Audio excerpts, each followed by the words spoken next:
Roasted chicken na merong biryani rice, yan ang titikman natin ngayon. Ito nga pala yung nagtitrending dati at pinipilahan sa may Pasig. Nabalitaan nga natin na meron na silang branch dito sa may Banawe, Quezon City.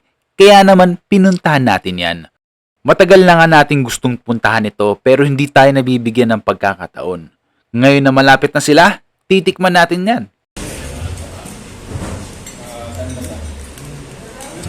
Sarap ba? 350 lang. Ang buong manok. Asan na yung manok? Wala na. Sarap ng sauce.